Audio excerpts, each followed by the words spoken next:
been we've been playing some good footy, and that's been our message to our players. You know, the last 5 weeks feels like we're playing some good footy and not finishing games out. You know, and I'm so disappointed for our playing group and our fans. You know, we played our hearts out last weekend and weren't able to get the win. We've just got to learn from that. You know, winning footy is a culture we've got to develop here, and with such a young squad, it's important that we finish this year off with 4 really good wins. And that starts with North Melbourne, obviously, this weekend. You know, they're a good side. It sort of feels like they've been in a similar position to us, where they're not in the top 8, but they're playing well enough to be in the top 8. You know, they haven't closed out games like they should either. But I mean, they were fantastic against Geelong last Friday night, and they're going to be a real challenge for us again this week. I know you mentioned about sleeping in the best 22 Yep. every week. Is your mind changed a little bit now with the final of the agenda about some what you might be doing? No, not at all. We'll pick our best 22 this week, and whether that's a 28-year-old or an 18-year-old, we'll pick a 22 this week and for the remainder of the season who we think can win the game. So that won't change. As I said, winning is a culture we've got to develop here, and for these younger players that have got a real taste of it this season, it's important we keep ensuring that we're playing games out for 120 minutes, not 105 minutes or 110 minutes or 115 minutes. We've got to play good, consistent winning football, which can be a launch pad for the 2014 season. But we won't be thinking any further ahead than the first quarter against North Melbourne this Sunday. Do you think it was a little more vanilla promotion? Because last year they used to say, criticize one way. Yep, exactly. Yeah, I think it felt like last year we were able to win the close ones. You know, if a game was in sort of 10 points late in the fourth quarter, we were able to get the job done. And for whatever reasons, and we've turned the review inside out, you know, over the whole season, but particularly the last 5 weeks, it felt like we've been playing well enough to win and haven't. We've got to learn the lesson of that. We've got to make sure we don't just say, well, it's been one of those seasons where we've let games go late in contests. We've got to find out ways to be calm and be poised and take control of those situations. And that's what the good sides do. You know, they finish games out. They're cool under pressure. You know, the ice pumping through the veins late in games, that they can actually close a game out. So when it's 2 minutes to go and we're 8 points in front, we win by 8 points. You know, we don't keep trying to, you know, force a 14-point win or a 15-point win. You know, we can actually show a bit of calmness when it matters, and felt like we did that a bit better in 2012. 2013's been a different story, so we have to just keep learning and ensure that doesn't happen again. So you absolutely confident it's not a fitness issue? No, it's not a fitness issue. I mean, we've won our fair share of fourth quarters this year. We're running games out a much better, I reckon, in the second half of the year than what we did in the first half of the year. I don't think it's been an issue that we can solely say it's because of this that we're not closing games out. If we play the game a bit smarter in that last 6 or 7 minutes on the weekend, we would have had a win. Port Adelaide closed the game out better than what we did, you know, and tactically we need to learn to be able to control those situations better. Brenton, I know it's hard to get a moment or two to our Yep. Is the composure times or the only question? Yeah, I mean, you look at good sides, but the best athletes around the world, not just in football, they own those last couple of minutes of a game. You know, they're able to control the tempo, and they can ensure that their team are the victors by their actions. You know, and it just feels like we're getting in a situation where we can sometimes panic and feel a bit rushed when we need to just be calmer. So there's you know, Fremantle twice this year, Hawthorn, Port Adelaide twice, the West Coast game. You know, there's a lot of examples where we should have been able to close those games out, and we haven't done it. Now, we've got to live with that, we've got to learn from it, and we've got to make sure when we're put in that situation again that we're much better prepared. Yeah, you can. We practice those sort of strategies all the time. We have slideshows we go through, so we show vision, we go through PowerPoints. I mean, then there's a midfield stoppage. At this time of the game, this is the setup that we want. When there's a centre bounce, and there's less than 2 minutes to go, this is where you need to position yourself. But then you need to play as well. So it's fine to go and set up in those positions, but then you have to execute as well. So emotion is one thing in footy, where you need to play with incredible emotion when the game's on the line, but you need to execute as well. So it's one thing to be really up for the moment, but then you have to execute. And I think you've seen, as I said, not just AFL players, but athletes across all competitions, the really good players are able to stand up when it matters, and we need to start developing our younger players to be able to handle those moments. From your playing days at Brenton Sanderson, is that the experience or? It's a little bit about experience, but also to managing anxiety. So as I said, as the game comes down to the wire, we've got to educate our players to be able to handle those situations better. The classic, the good sides are able to just be calm and poised under pressure. Brenton, you're really solid. Some chance of coming back, or is it just enough? I'm really confident he's going to play. He's seen 2 eye surgeons this week, and they've both given him the green light after consultation with our club doctor. And I'm very cautious. This is eye injuries, and anything with the retina. You've just got to be very certain that there's no further risk attached to playing him. And Rory Sloane's personality. As soon as he got the call from the surgeon, he drove down to the club and banged on the window on the office saying, I'm ready to go. But we've just got to make sure we make a good decision with this too. A tear in the of the retina. We've just got to make sure that this is a smart footy decision that we make for his personal well-being. But we'll make sure we get the right information. As I said, we can't do much more than 2 eye surgeons, 2 eye specialists, and our club doctor is confident that it'll be fine. Now it's ultimately my decision. Can you talk a bit about Joseph Hawkleader, how you've seen the season and what he might be doing? Yeah, so much talent, so much experience. He's one of those guys when you see him on the training track that he just lights it up. He's got such a good footy brain.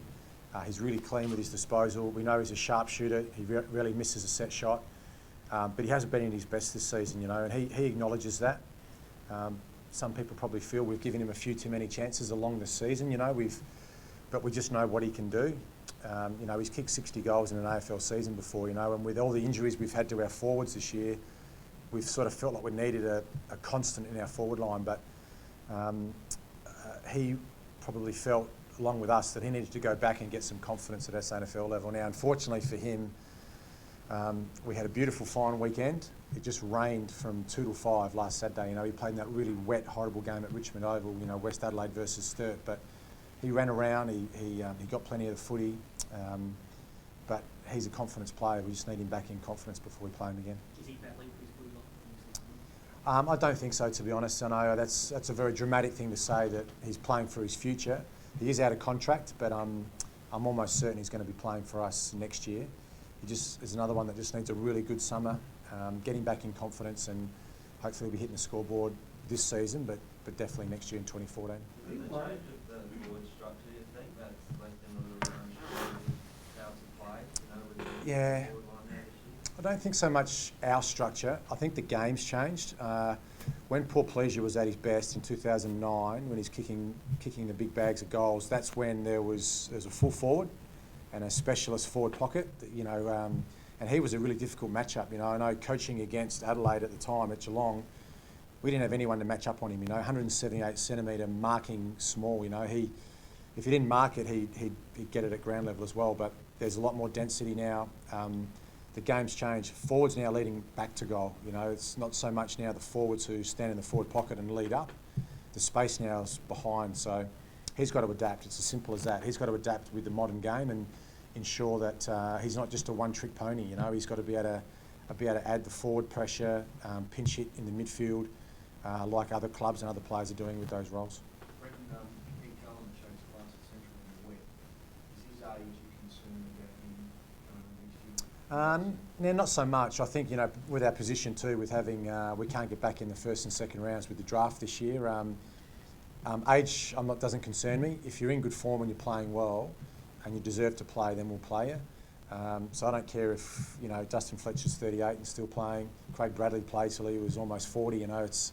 If you're playing well and you're in good form, you keep on our list, and at the same time, in the same breath, we've got some exciting young kids coming through as well who have had a taste this season and have been fantastic. So it's going to be an interesting summer for us. There's a few guys who will be fighting for their position next year as well. What sort of feedback are you getting on the reserve side next year? From my club or from the other clubs? Yeah, both. I mean, it's a really emotional time for it seems the SANFL and us and Port Adelaide. You know, as we approach this potentially new new league next year. You know, whether the Adelaide Crows have a team in there and what happens with the Magpies, but it's almost day by day. I'm a big fan of the model. You know, I'd love our football club to have a reserves team or have a second team. Whether that's in the SANFL or the amateurs next year, we'll have to just wait and see. I know a decision's really close. If it's in the SANFL, great. We'll work with the SANFL to ensure it's a league that we're trying to really promote as well.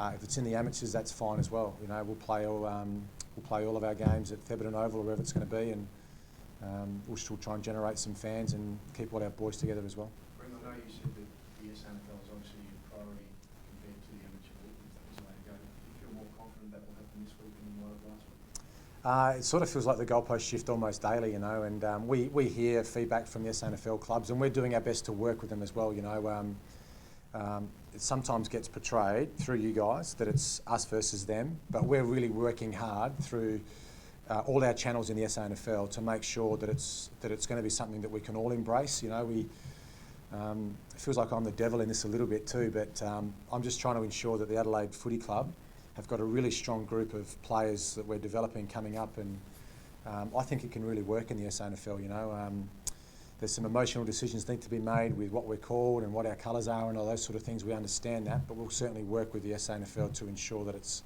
embraced by the whole football community in South Australia. So it's just a risk. I mean, you're going to have a league talent, young league talent playing against coaches that concept that might be that's going to be better clubs than that. Oh, I'm not sure. I think there's still some. I mean, there's a lot of former SANFL players, and there's some great talent playing at amateur level. If you look at the Sydney Swans, Brisbane Lions, Gold Coast Suns, they're playing in the NEFL, which I don't think's any stronger than our amateur competition here in South Australia. I mean, we've got some great players playing at amateur level here in South Australia, and it wouldn't. I mean, as I said, my preference or our preference would be SANFL. If it's the amateur competition, then that's fine as well. I mean, would we win every game? I'm not sure. Would we get beaten some weeks? I'm sure we would. You know, we've got some injuries at the moment. You know, so we've only probably got about 12 to 16 players who would be playing SANFL this weekend. So we need to find some top ups as well. And I think sometimes people assume that we would brain them in the amateur, but that wouldn't necessarily be the case. Brenton, how disappointing has the season been, considering what all predicted that you stayed the same or maybe improved in yourself as well? Yeah, it's been really disappointing for our football club. You know, 7 and 11, 7 wins, 7 losses, for me doesn't really reflect the year that we've had. And we've been in a lot of games. We've played some really great footy. We've had some challenges with personnel and injuries. I think we've got more trauma injuries than any other club in the competition this year, you know, whether it's been broken legs, ACLs, shoulder operations. It just feels like we're pretty banged up. But I've been really proud of the way our boys have fought it out.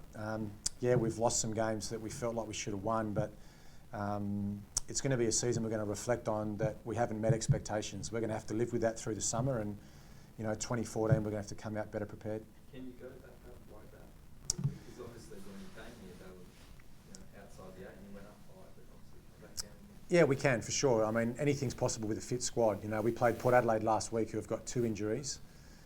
We had about 16 injuries last week, you know, so we had some of our best players not playing, but I've been really excited about what I've seen from our young players that have come in, you know, and some of our older boys haven't had their best seasons. There have been some dips in form this year from some of those boys too, but like most clubs, we'll reflect on this year as an opportunity missed, but we'll fight it out to the end, you know. Whether we finish 9th or whether we finish 10th or 11th, we'll just fight this season out as best we can. Are you worried that it's going to all drop off from here? Because that can happen. Yeah, it can happen. I don't feel like that. I mean, we trained really well today. We were, you know, 20 points up with 6 minutes to go against Port last week. We should have won that game. You know, our last 5 games, we've won 1 of them, but it felt like we've been in winning positions in all 5. So that's the attitude we've got to take in this remaining 4 weeks. It starts with North Melbourne. You know, they're going to be hungry this week. We beat them by 4 or 5 seconds last time we played them. But they've had a season like us, you know. They're playing better than what their win-loss suggests. So it's still going to be a good game this week. We still need our fans to come and cheer for us. We need a lot of support. It's going to be a good game. We're playing some young, exciting kids. Good chance to come and scream for your team again this weekend. How do you deal with players who might benefit from here on to go off to surgery? Yeah, I don't think we're really in that position, to be honest. Yeah, there might be 1 or 2 players who, and particularly our younger boys, have played a lot more footy than what we thought. But they've just got to ride this season out. They've got to fight to the final siren as well, you know. But we're not really in a position where I don't think there's anyone that would say, okay, now it's time to get some surgery. I mean, there's Aidan Riley, Brent Riley, Taylor Walker, these sort of guys, Josh Jenkins, who are through rehab programs at the moment, but there's no one really who we would send off now to get any surgery done. Yeah. Now, your friend across the road, Kenny, he always says, you get what you deserve, is his favourite line. Yep. Did you at North Melbourne, have you got what you deserve this year? At times, I think, yeah, I mean, footy's played over 120 minutes, you know. Even in 2012, when we finished the season 17 wins, 5 losses, a lot of times when we were in this press conference last year, we had some really bad patches in games, but we were still able to win by, 10 points. Or this year, it feels like we've had those bad patches again, but we've lost. So we haven't got the experience on the field. We're a very young team, youngest defence almost, in the history of our club. But I'm excited by what I see, and people will reflect in history books, this is a disappointing season for the Adelaide Crows. You look at their win-loss ratio, but it might be the springboard of a really exciting future for us. So that's the attitude we've got to take through the summer. But that's probably for my press conference in round 22. We've got a tough game against North Melbourne this week. We'll be playing to win. As I said, a winning culture is what we're trying to develop here. I think some fans probably watched Lewis Johnson and Mitch Grigg last week and thought where you've been hiding that all season. Like, in hindsight, did you pull the trigger early on those two? Not Johnston, because he's been injured. He came back from injury. He was a little bit slow as he came back from his injury. Then he had a couple of bags where he kicked a 4 and a 7. Then he came back in. But Jenkins and Lynch have had good seasons for us too. Johnson comes in when Jenkins has broken his leg. But yeah, Johnson showed that he's going to be a good player for us. He's got to back that up this week. You can't just come in for one game, kick 4, and then this is the player for the future. He's got to back that up now. He's got to be consistent. So I've told him that. I expect another 4 this weekend. Grigg, though, it's an interesting one. He's played really well for Norwood all season. Maybe we could have slotted him in earlier. He was really disappointed, and we felt too he didn't deserve to go out after he came in initially. But he showed us on the weekend. He came in and he owned that third quarter. He changed the game almost single-handedly for us in that third quarter on the weekend, and it looks like we've got a good one there. So confident in a year where we haven't got high draft picks. We've seen Rory Laird, who's on the rookie list. We've seen Cole Hartigan, who's on the rookie list. We've seen Mitch Grigg, who was picked 40 the year before. These are going to be good young players for us, and the future's bright for the Adelaide Footy Club. Grigg wasn't even, it was like 5 minutes or something at the end of that last quarter. He got 9 possessions. What was it like watching him with the other coaches? Yeah, I think we felt in the coach's box that we'd found a player. When the game was a great match to watch. There was pressure. It was like a final, and he just seemed to be able to. Some players like Ablett. I'm not going to say Grigg's Ablett, but the game slows down when Ablett's got the ball. Grigg just kept hanging on to the footy, and the game sort of slowed down around him. And once again, like Lewis Johnson, he's got to back that up this week. You can't just come in for one game, play really well, and then have a stinker.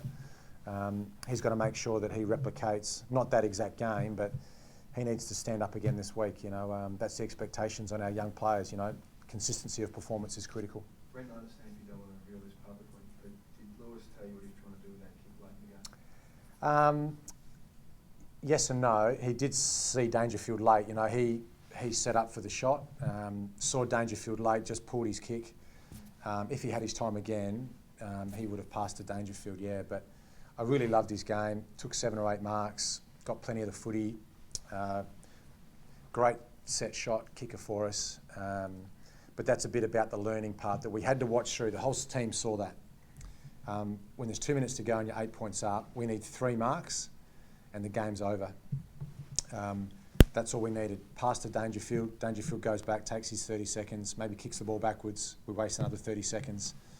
That's the things that this young team has to learn. You know, you don't have to win by 14 points. You can win by 8 points and ice the game, and that's part of developing this young team.